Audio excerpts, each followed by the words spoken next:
Art South Asia Project, or ASAP, is a UK-based not-for-profit established in 2021.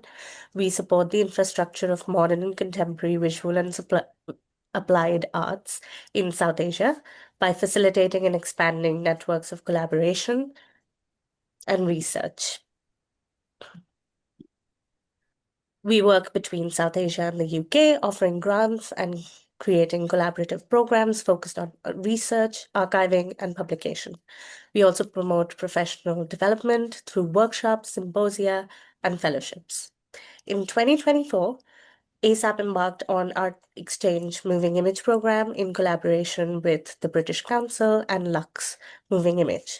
This was a cross-cultural professional development program designed for early and mid-career visual arts curators from Sub-Saharan Africa and South Asia.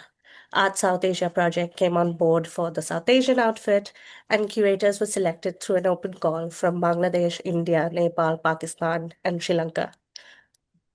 Art Exchange Moving Image was developed to foster meaningful exchange of ideas and practices between the selected curators and also with moving image artists and artworks from British Council Visual Arts Collection. Today, we are speaking with two curators from this program, Bunu Dhungana, based in Nepal, and Anuj Malhotra, based in India. Bunu and Anuj will take us through their research and their culminating exhibitions hosted as part of this program. This conversation is the last in a series of 4 and gives us an opportunity to learn about their individual practices and their exhibitions. Thank you both for joining us. I'm going to invite you both to begin introductions. I'm going to start with Anuj.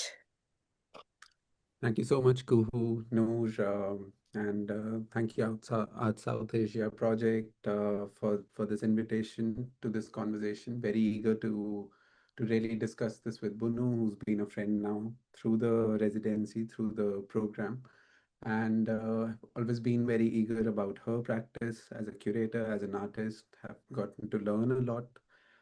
Also eager to present our reflections from the recently concluded exhibition that we just finished and organized at Neighbor in Trivandrum, because it's really fresh for us because sorry.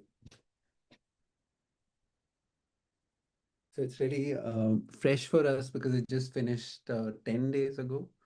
So we really still have to get together as a collective and think about it, think about the various lessons that we've gleaned from it.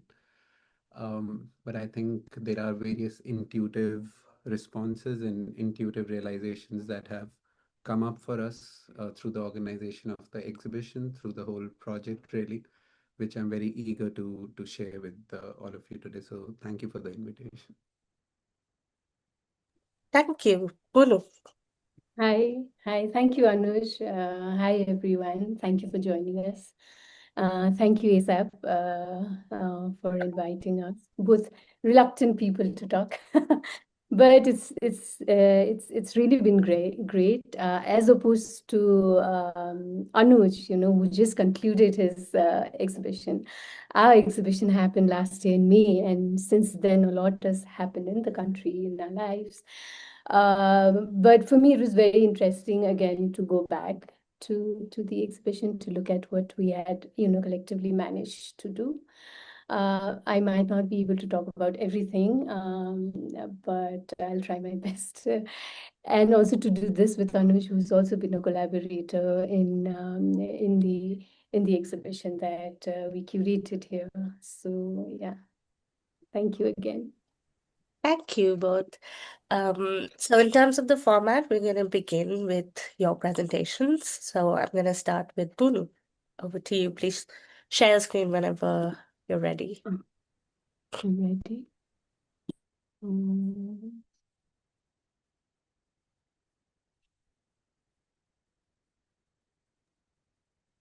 You can hear me? Yeah. Right? Yes. And you can see the screen. Yes. Because now I can't see you. So when I was, really working on the presentation, I didn't know where exactly should I begin? Because there's just so much to talk about, and we also have time limitation. So I'll start with the curatorial text. Some things in the belly is what the exhibition was titled. We were looking at sort of this connection and divide that shapes mother-daughter relationship. How do we understand each other? This constant push and pull between us, and also this sort of exhibition allowed for us to look at our mothers, understand them, try to understand them at least. And in this exhibition, we also invited the mothers. So in a way, they were also looking at us. I really want to take this opportunity to thank. It took an army of people to put this exhibition on. I only had an idea, and I would, only be able to visualize in my head, okay, this is what the exhibition would look like. And for that idea to actually come alive, it took love and labor of so many people involved. I really want to give a shout out to Nishan Silpakar, who took the entire burden of like the technical and production aspect of the exhibition, so I could think more creatively about what we can do with the space and what we could do with the works that all the artists made. And also photo circle, the fact that there's a community here of practitioners. We are informally part of a collective, and how everybody sort of showed up, like Sagar, who helped me with the curatorial support with the workshop. Shristi, who's also the artist, she also rolled her sleeves and started helping during the installation. So I really want to take this opportunity to thank everyone who's involved. I can't name everyone, unfortunately. So there's a little bit of history to this exhibition, because I sort of began this journey. We began in 2023. This was part of the Coach curatorial intensive program. At that point in time, I had invited 7 artists. I'd given them prompt mother to respond. Some of them were already beginning to work with this idea. They're all Nepali-based artists. They're poets, visual artists, painters, performers. So this was sort of a beginning. As you can see, it's really sort of very intimate and small, a space around 9 by 6 feet, and I was really curious I really wanted to show this work because this was in Delhi. So I really wanted to show it in Kathmandu, where most of the artists and all of us live and work here. And when I saw the call, I just applied with this idea that what happens when you work with the same group of artists over a period of time. And we had just begun in 2023, and it was part of 2 years of working. And here, of course, this program, we also had to activate British Council's collection, so which I will talk about that a little later. A little bit of about, so I would like to begin, I think, with the posters, because these were the first one to go out in the world. Again, shout out to amazing graphic designer Ujala Shrestha, with whom we worked for the first time, and it was just a beautiful collaboration. It took us some time to find the language, to decide on the color, to decide on font, what kind of communication are we sending out in the world.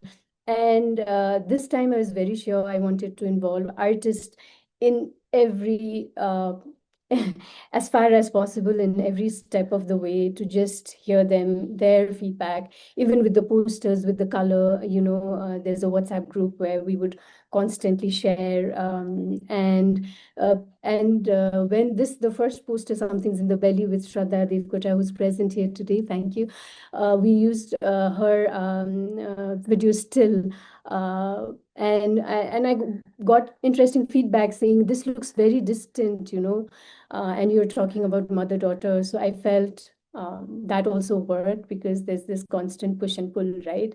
And because it's in Kathmandu, we were sure that we wanted a Nepali poster with Nepali title, and that I was collaborating with one of the writer, editor, translator, again an incredible friend, dear friend, Praveen Adhikari. But Petka Ke Kura we arrived at with the artist. This was the closest translation we could get. And in the second poster, I really wanted to use Srishti Shrestha's work, who's part of the exhibition, because this showed like the intergenerational women sort of together looking at something, and it feels very intimate. So I felt like these were sort of good starting point and for us to generate curiosity. So a little bit about my curatorial approach. I see curation as an extension of my artistic practice. I've been looking at questions of women's experiences at the intersection of patriarchy and how it shapes us. I really believe that art and exhibition and that space sort of has possibilities, to start conversations, to talk about things that we really don't like talking about. And I'm generally interested in the affective nature of art, emotionality. Oftentimes I've been criticized for being too emotional, and I also wanted to sort of own that, and work around it. Um, Even the seed of this sort of exhibition started with the work that I was doing, where I was looking at my relationship with my mother, and I thought maybe I really don't understand this as much. It's a very difficult terrain. So I wanted to invite other artists, and this time around, letter was at the heart of the exhibition. I invited artists to write letters to their mothers, their mothers to write letter to their daughters. My mother wrote a letter, I wrote a letter, and we also invited Kathmandu audience to write, letter this time around. And some of the artists, for some of the artists, their work was a letter.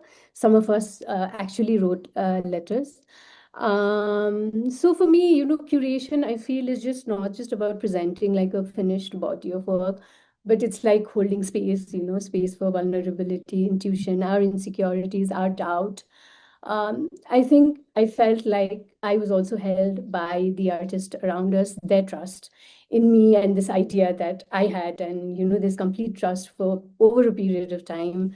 And I also really work from place of uncertainty, not knowing, and then arriving at something. So yeah, I think process becomes very important for me. So the artists in the exhibitions are Asmita Badi, Shraddha Devkota, Irina Giri, Ujjwala Morjan, Tripti Tamang Pakrin, Srishti Shrestha, Pratibha Tuladar, Rachel Lowe. So when I was applying for the program, we have as part of this mandatory program was that we activate one of the works from the archive. It had its limitation because there was already a curated list of artists, but somehow I hadn't even seen Rachel's work, but when I read about her work, and even the title, A Letter to an Unknown Person, and the way it was described was, I felt she was trying to, capture something, but wasn't able to do so with the work. So I thought it also left room for open interpretation in some way. So I had thought maybe that would work, and I took that chance to, sort of use the work. This is Asmita Badi's work. Asmita is a poet, so it was a challenge to think how can we bring poetry into exhibition space. Uh, so we asked her to share her diary where she would write her notes. She would write different drafts of her poems. And she also performs her poetry for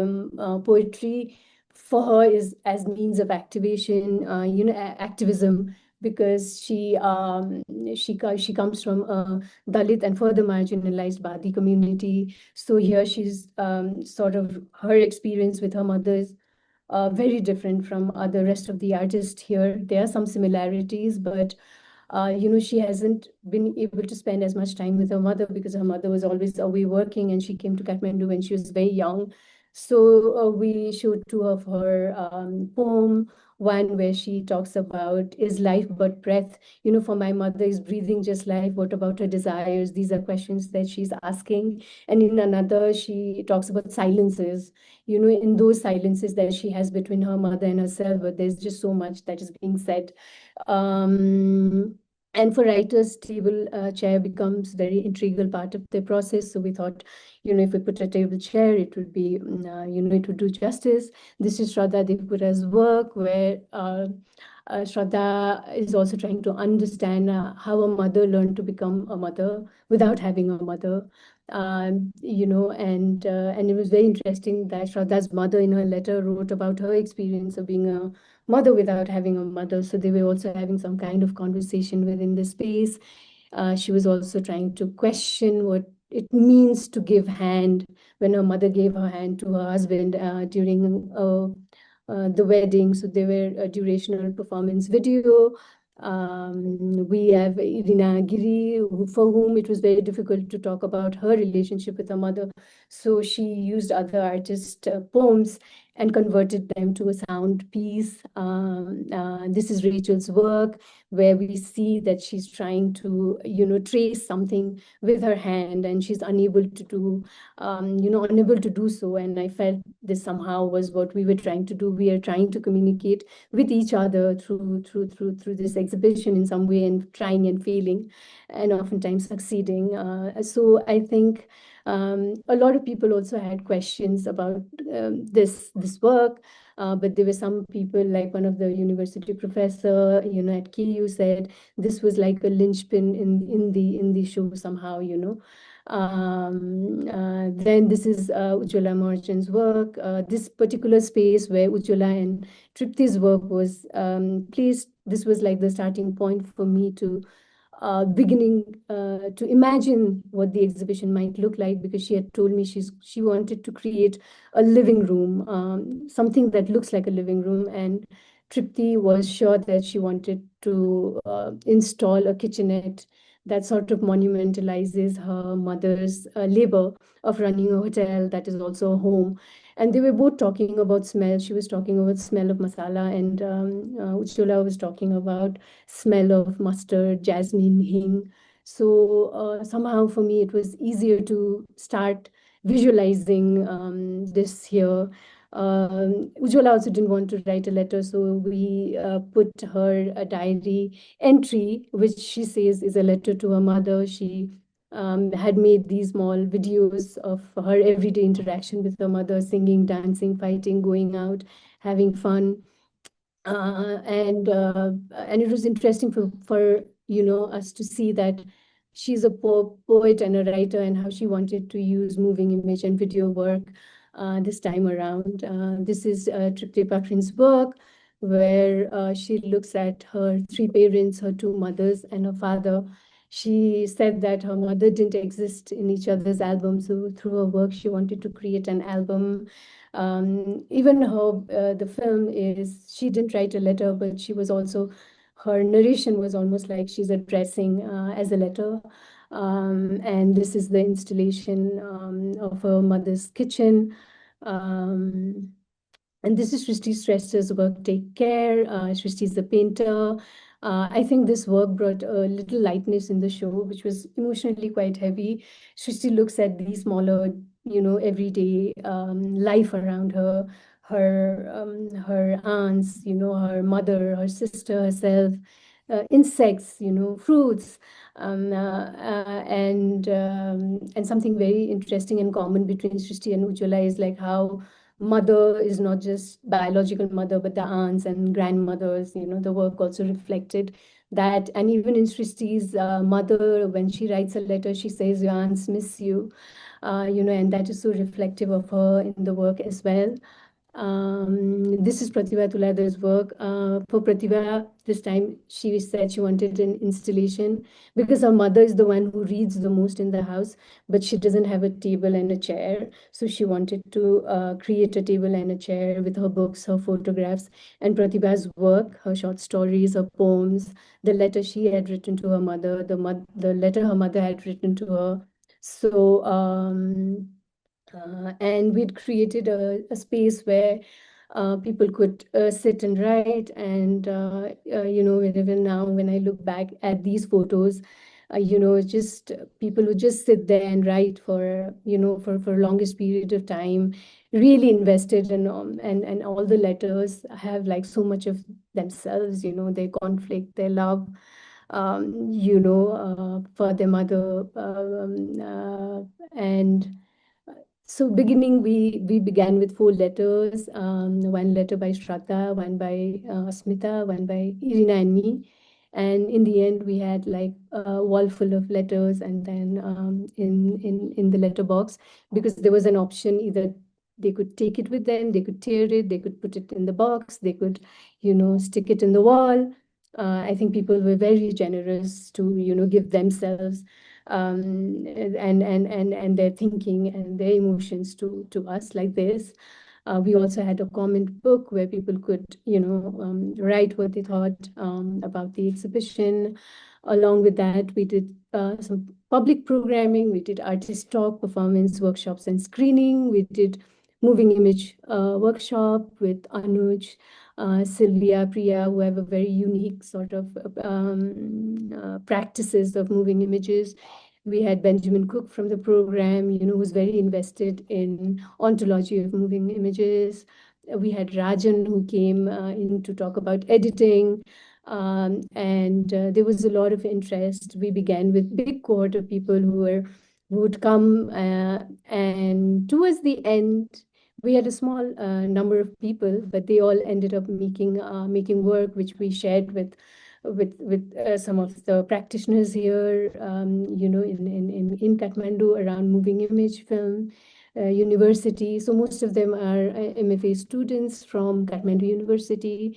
Then we had film screening, which of course Anuj was very instrumental in helping me think about what kind of films we could show that was around idea of womanhood, motherhood from around the world. And we had really good turnout of people coming for these screenings. And something that I still hold on to is watching a film, like Nirnay made me want to start making films, and people were posting things like that. The students were also saying, oh, we can also make moving image work now. So I think that was also the idea for them, even for myself in a way, because I'm also experimenting with moving image.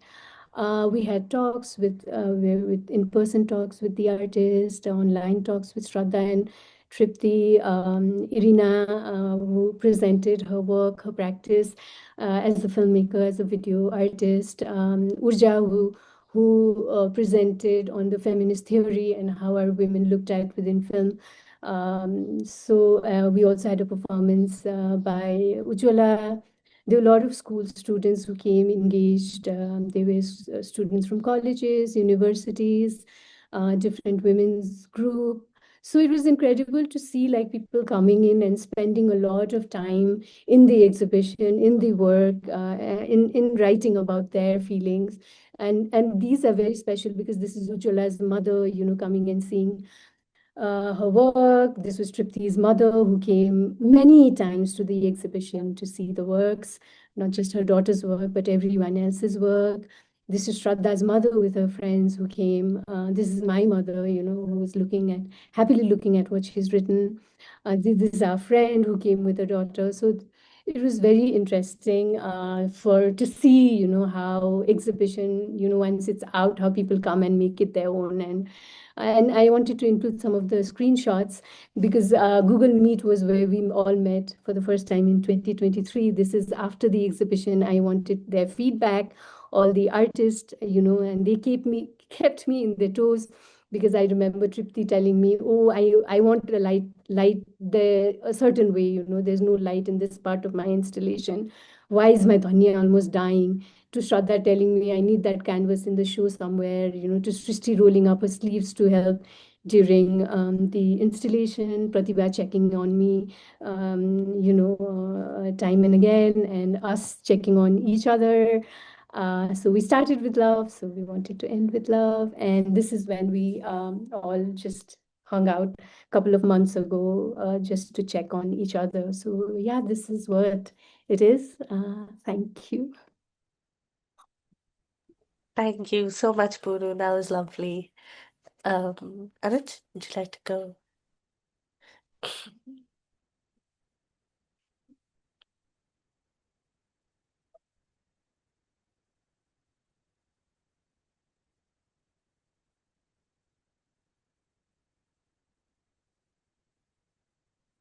Um, Share my screen, but I think I'm struggling a little bit with the full screen function. I'll try it at my end, but just if it doesn't work, let me know. I'm happy to try again or happy to also go like this. Is this full screen or can you see my display as well? We can see the toolbox and everything, but I think it's fine. It's all right. You can just So, yeah. okay. Okay, so thank you, Bunu. I think so many shared resonances, and having seen your presentation, just also realizing how much of the work we did also emerged from conversations with you. Um, Also, I mean, being fairly conflicted about um, the position of a curator and what its definitions, what its meanings really are. Very, very worried and often cautious about the hierarchies that are inherent in any sort of curatorial endeavor. Questions of ethics, questions of morality. How does one select? Who does one select? And why does one select?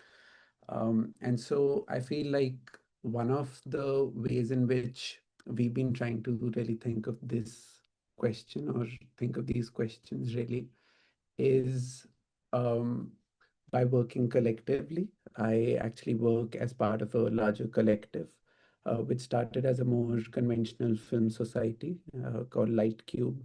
And we screen films in a more traditional or a more expected film society model for 8 to 9 years in Delhi.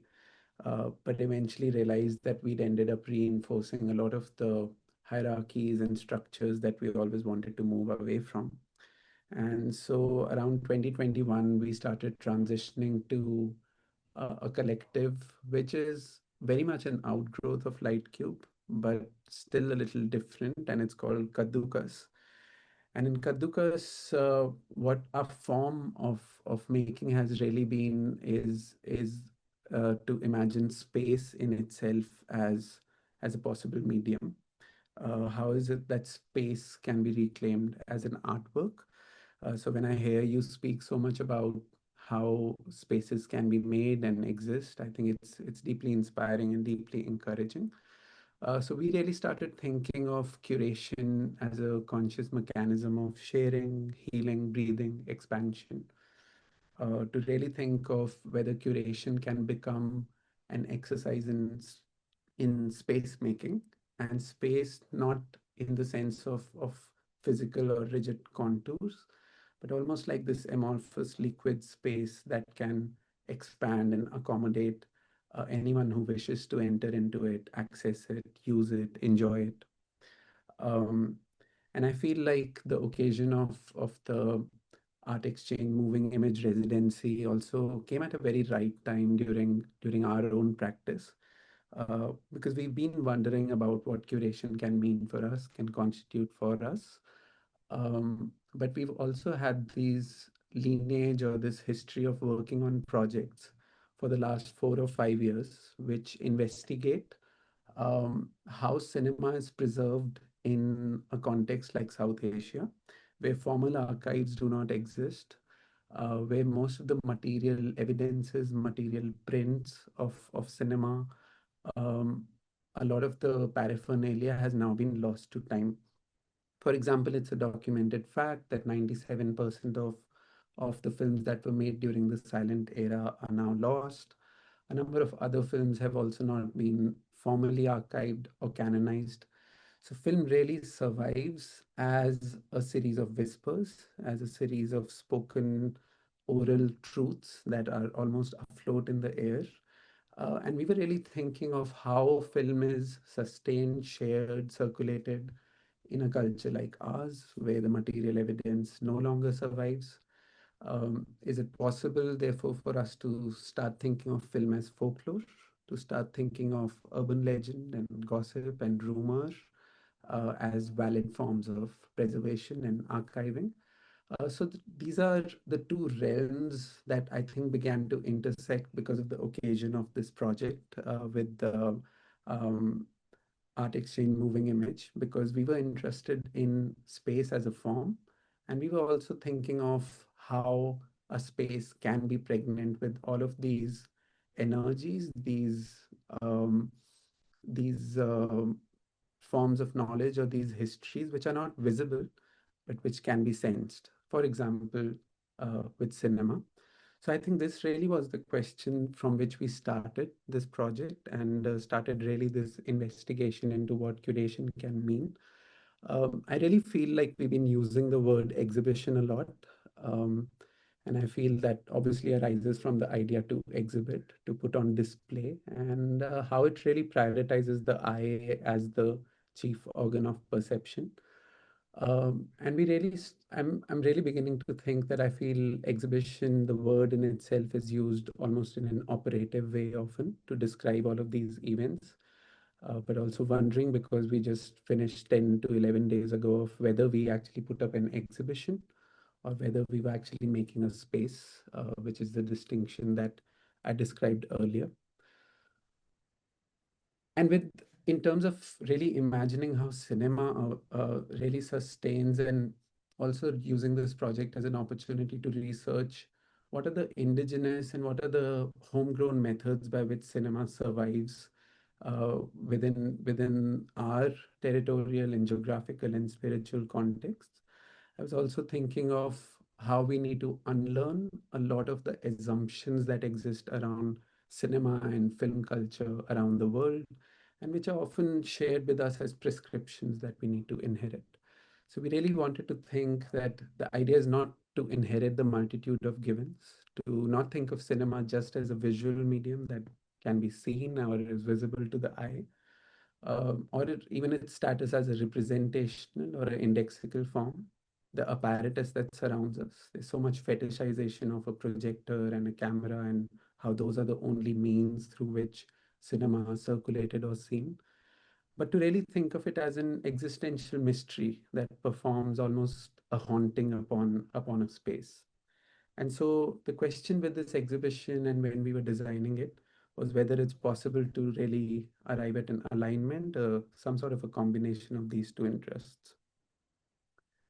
By the way, at any point, if anyone wants to ask a question or take a pause for a second to revisit or revise something, just let me know.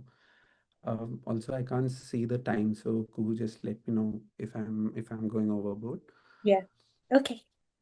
In terms of really thinking of how these sites within the context of India, larger South Asia, various societies across the global South, what are these sites where cinema is not perhaps visible, but instead can be sensed? Spaces or sites, frameworks, ecologies that are in some way held under the spell of cinema. It may not be the most prominent or centralized artifact, but it's somewhere in the vicinity. It exists in the atmosphere. And we were really thinking of a deep research, investigation, and also a reenactment of various informal economies, various informal infrastructures through which the publics in these contexts organize a communion with cinemas. We were thinking of piracy networks. We were thinking of video, outdoor film screenings. We were thinking of domestic spaces, Telegram links. People watch a lot of films in these spaces, which is often not included within the official and anointed histories of cinema itself. So, how do you acknowledge that within an exhibition? But also, how do you think of how these places, in a way, help us arrive at new systems of knowledge? Because these are not places where cinema is theorized or spoken intellectually about, but it is sensed, it is embodied, it is felt in the body. It survives as emotions, which can then transmutate into dreams and memories. I really loved how Bunu spoke about how so many conventional art organization actually exclude emotive or felt responses. And I think again to think of how is it that we can actually foreground those as valid and legitimate systems of knowledge instead of thinking of them as anomalies or exceptions. So this is really the timeline that we followed. We wanted to launch an open call because we did not want to, again, because of that conflict with the curatorial position, we did not want to assume a certain sort of acquaintance or just share our own immediate radius and just access our own immediate radius as the primary source of the artists who will be featured in the exhibition.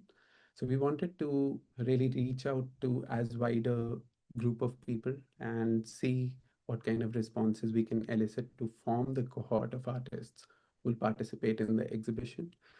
We did this in June. Sorry. Yeah, I just wanted to ask, just to make sure that you're not changing the slide, right? Because we're still on our first slide. Well, I've been changing the slides, but Okay. I can also, I mean, should I Because try again? I think maybe get out of full screen and then just take us Okay. Sure, through it. no worries. Yeah, sorry.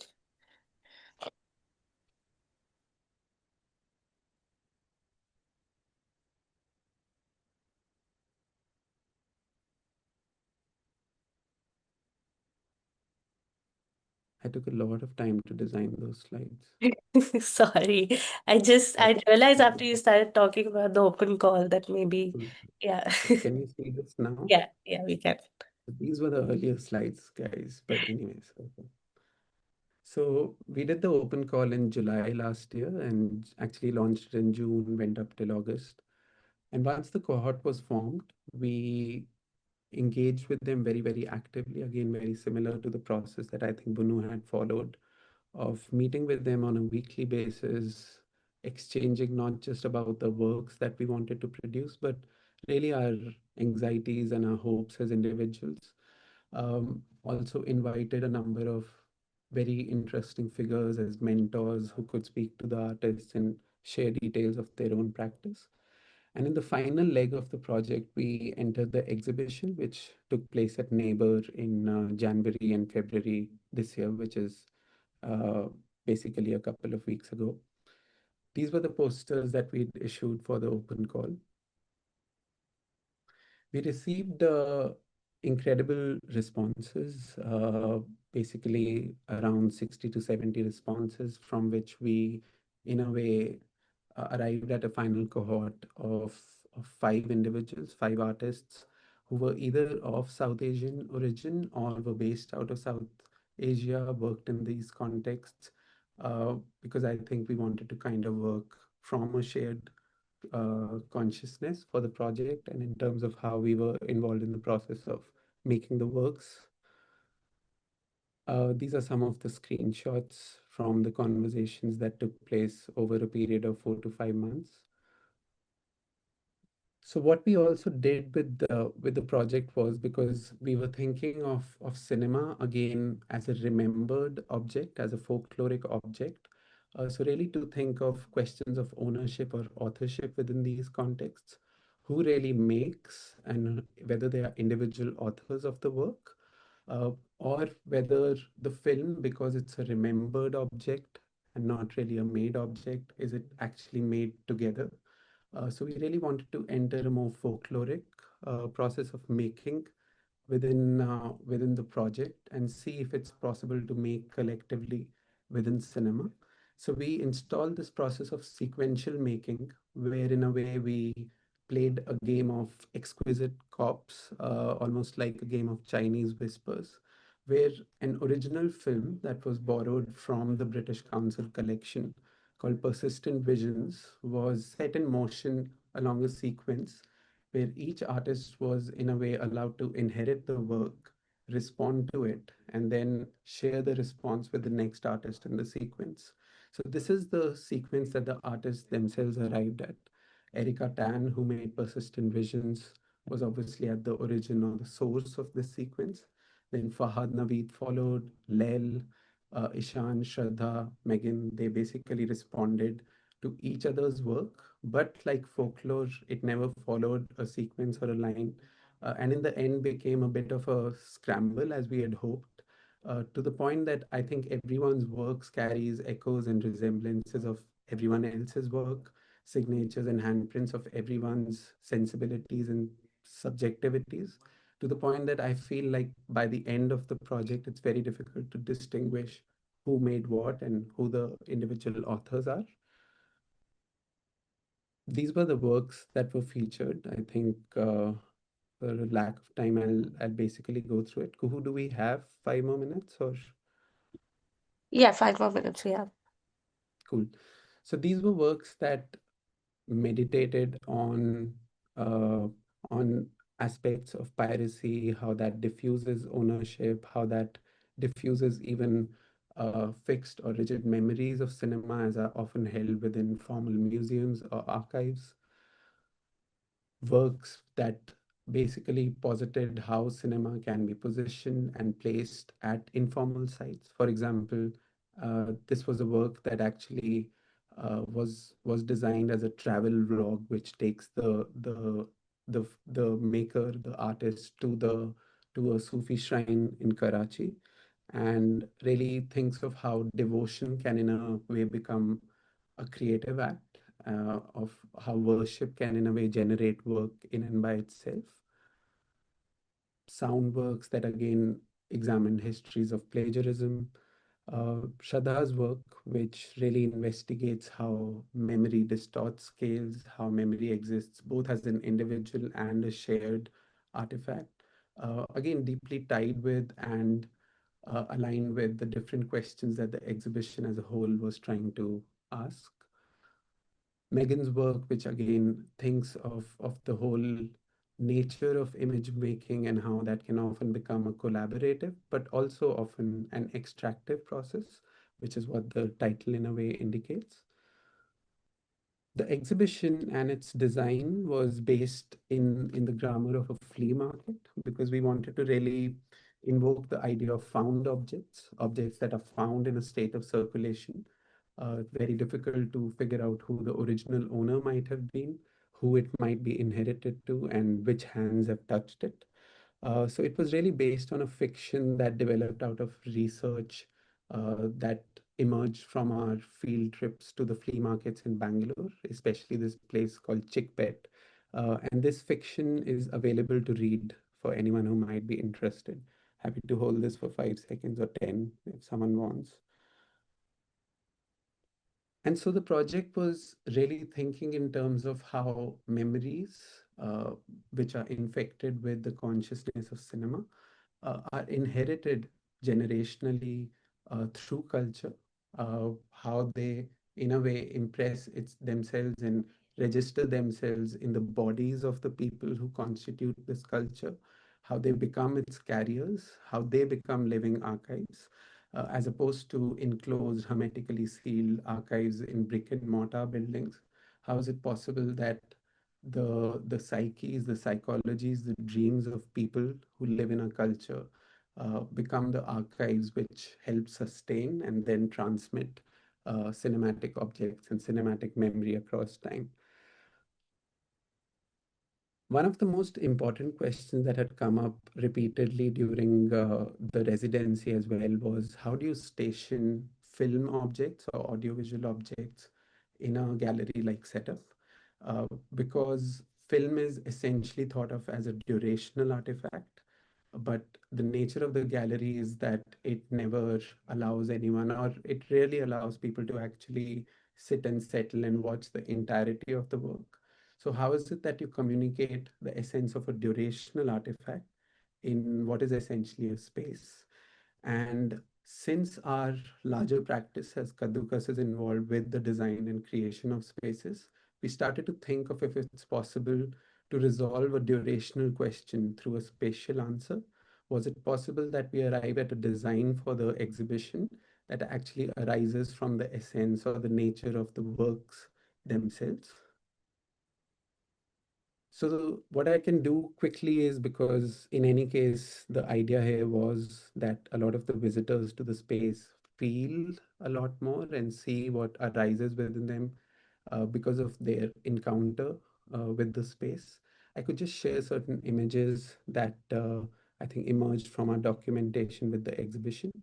This was a room in the center where a number of people were allowed, much like Bunu's exhibition, to register feelings, register their emotions, register memories that had come up for them because of their encounter with the space. We called it the central room. And like the heap of letters that I think resulted from the exhibition, Some Things in the Belly, we also gathered a number of these scribbles, doodles, notes, conscious and unconscious, which we're hoping to accumulate into some sort of a publication at some point. This was the room which we call the child's room, and it was where Persistent Visions was played, because again, it's tied very deeply to childhood trauma as it's experienced within colonized territories.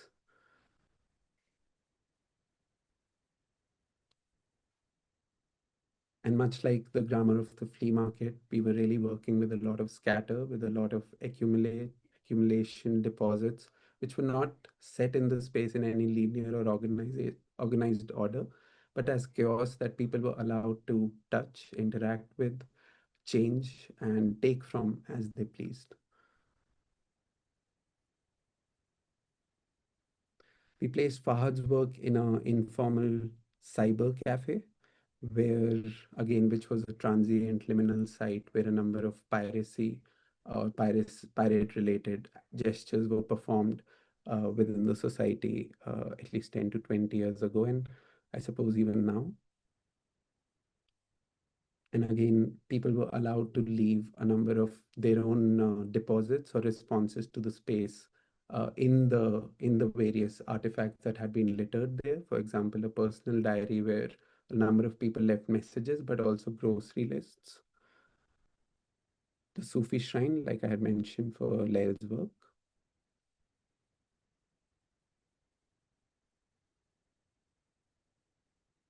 This is the space where Shraddha's work was positioned, a very interesting sort of a configuration where people were allowed to rest and take a pause if they so pleased. They could lie down and watch a projection which was designed as a floating dream.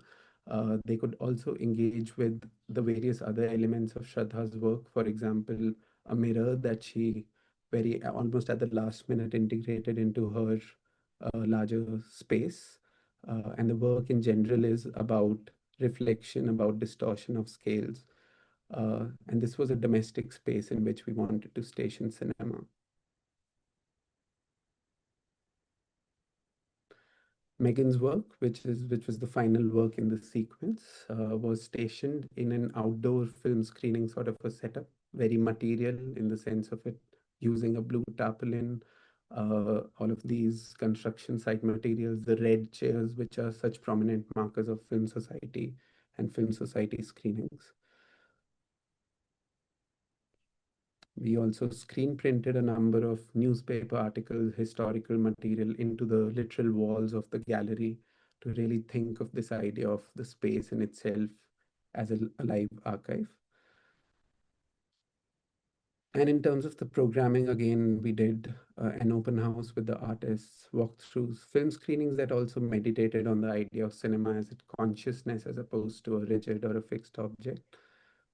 Anuj, I just want to say that maybe we'll Sure. wrap this back quickly. Yeah. Sure. So I'll just finish in a minute.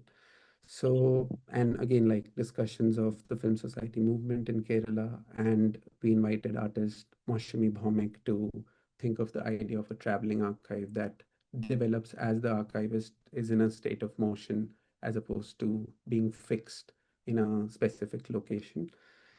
So this idea of space really extended through the exhibition to others in the city of Trivandrum, various groups who the space, like I had said, a liquid space or a shape that could accommodate various others, who also left behind all of these different impressions. And I would really like to think that the exhibition is iterative. It's in a state of growing, and I feel like its collective and folkloric yield really ensures that it's a project that will still continue because the investigation is still very pertinent for us.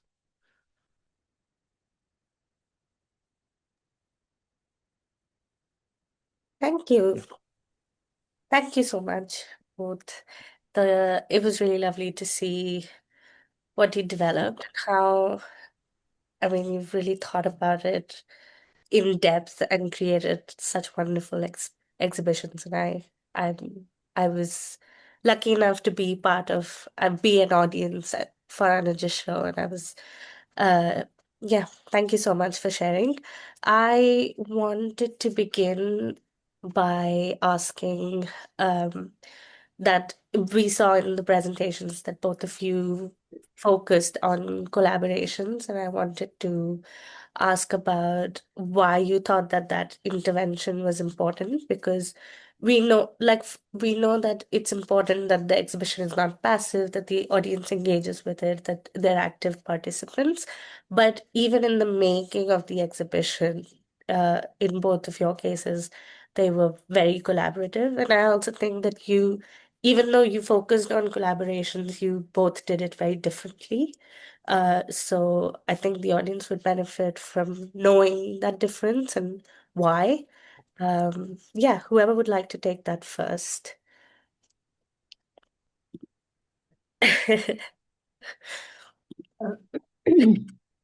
So, wow, this is not an easy question to answer. Maybe for Anuj, it'd be easier because he comes from a very formal collective. He identifies himself as a part of a collective. Though even I feel I'm like informally part of a collective here of practitioners, different kinds of practitioners, and somehow, often even if practices is seen as like individual, there's always a lot of people who are involved in it, right? And for especially some things in the belly that we showed here in Kathmandu, I really wanted to foreground collaboration between the artist and me, between people that I work with very, very consciously, because I don't think, I think there are people who can do so many things by themselves and they really like doing that. We had that kind of practitioners to come and talk to us as well, like filmmakers who worked in that way. But I feel my practice now is heading towards that, like from even as small as something like, when I wrote the application, I asked a friend of mine to just look at it, can you give me a feedback. I think it sort of begins right from there. And fortunately, I don't know, curator sort of becomes like the face, but actually there's labor of so many people involved, and this isn't a collaboration. Always, I think, an exhibition, between collaboration between curator and artist involved, and not just artists involved, but various people who are involved in the thinking to the making, I think. And just to foreground that was, I think, very, yeah, very, very important for me this time. I mean, for me personally, it's marking. It's a way to heal, no? Because Yeah. I have spoken about this earlier. I mean, I have an anxiety disorder, which I think is way more stressful when I work alone, working with others, thinking that there are others who I can take care of, who can take care of me is just feels safer as a method Mhm. in the context of this project. And that's why it kind of, I mean, to establish those two lines of inquiry and how they converged within this project is important, because we were thinking of how cinema within the South Asian context is folklorically produced in a way. It's produced in collective imagination and sharing, in through being passed down and then being inherited. So it really made sense, almost like an operative model, to have all of these artists work together and produce works which where these notions of authorship or ownership are really destabilized at the end.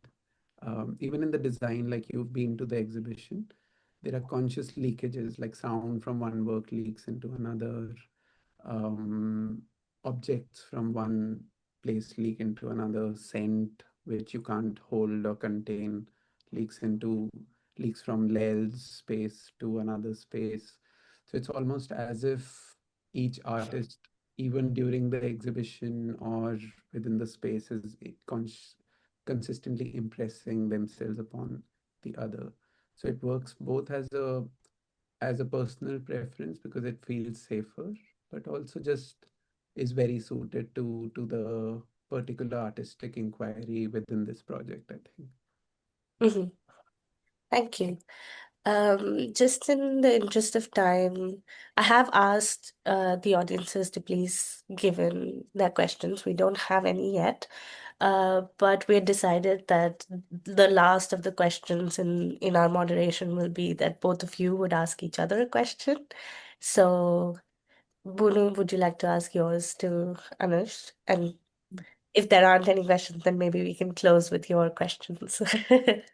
No, I do. No, this is like actually the first time. Thank you, Anuj, for presenting your work. And actually, first time heard you talk about the exhibition. And there's so many questions and thoughts in my mind. But something that I found quite interesting as someone who was looking from a distant, where the audience had to register to come and see the show, which I found really fascinating because exhibition usually is thought of as a space where people come go, and it's like a very fluid sort of a space. And Yeah. and also, like, it reminded me of your perhaps love for films and how films are shown, the like which you discussed a little bit, the durational aspect of Yeah. it. So I really wanted to know that.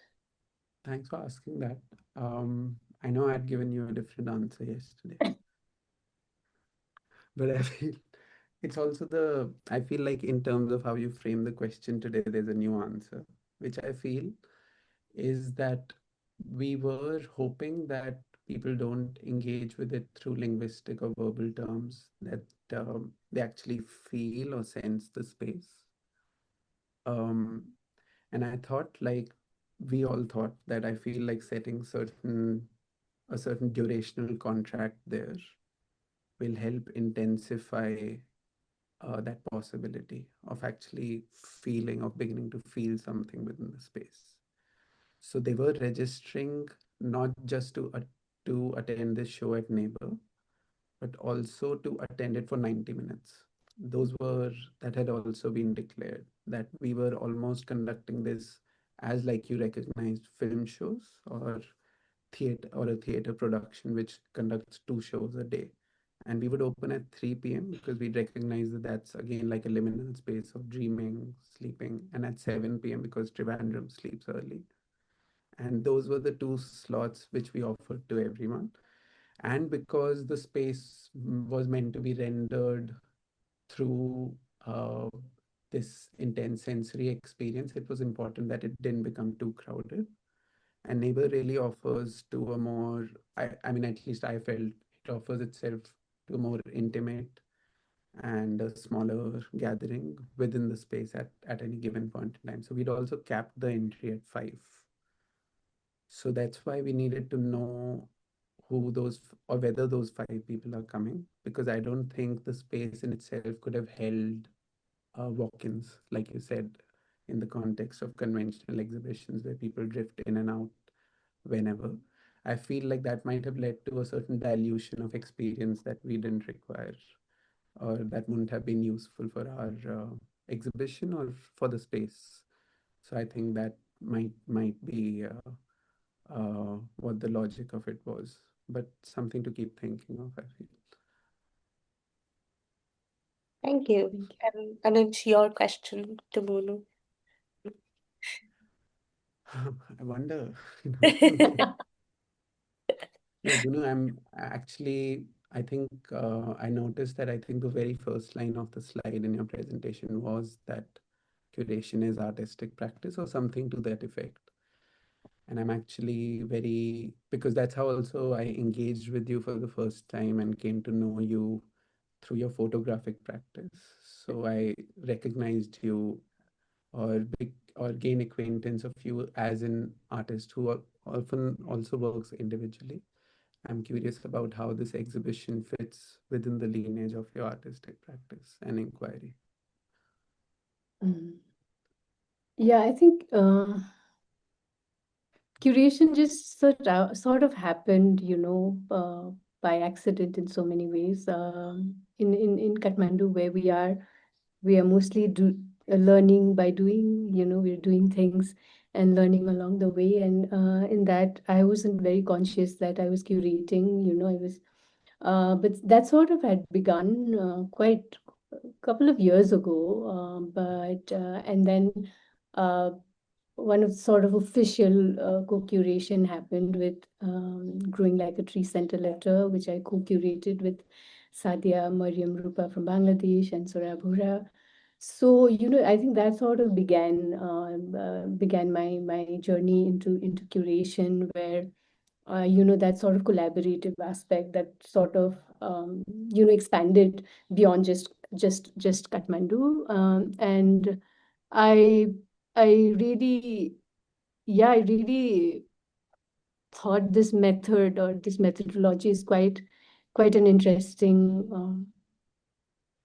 to also further inquiries that I have, because I'm doing it from very personal level, and I wanted to see, like I said, how are other people looking at relationships, for instance. But then now I'm really, really conscious, and I really think maybe I should now, if I were to do this again, maybe I should ask what the artist want to do. Mm. You know? You shouldn't and ask, you and should and and ask. perhaps begin from there, then, Ah, rather than just like my own personal curiosities, though which I felt they all came on board. Some of them were already exploring it, right? And to collectively explore, to collectively discuss, to talk about these things was something I thought of as like an extension of the practice. But yeah, that being said, I also feel quite selfish, and I'm wondering now, if I were to do this again, uh, I would like to do it the other way around, perhaps. But yeah, that's a sure. long, we have to see where we go. Yeah. Thanks. Thank you. I think we can close with that just because we're out of time. Yes, Sorry. Anuj. Yeah. Haven't had the, I mean, if there are no questions, can I take just half a minute, not more, Kuhu, I Yeah, assure you, to just say that because so much of this is about space making, you can't do it alone. yeah. Bunu also thanked everyone who was involved in the exhibition. And I just really want to take the opportunity because I haven't yet. I want to thank Benjamin Cook, who I think held so many of us during the residency and really was someone who inspired a lot of these ideas and radical thinking about moving images for me, made me feel safe. And also Joao, who was involved in the illustrations for both the poster and the lobby card, because his work really contained and condensed the spirit of the project. And of course, everyone else from the artist, Shraddha's here, but also in the production team and at Neighbor, who really invested a lot of energy and spirit into the project. So I'm really deeply grateful for their presence. Thank you. Yeah, I was just for closing, I was going to say that in the first conversation that we had with Art Exchange Moving Image, it was called Intro to Art Exchange in October. I remember Sadia, who's head of arts at the British Council, Bangladesh, saying that this program was really envisioned be to capture depth instead of be a broader program. That's why there are only 5 participants. But you're like, listening to you speak and all of the 3 other curators speak in January, it really shows how you made it bigger by involving and speaking with so many other people and involving them in your projects. And that's really special. And thank you. Thank you Thank so you. much. Thank you. Thank you, everyone.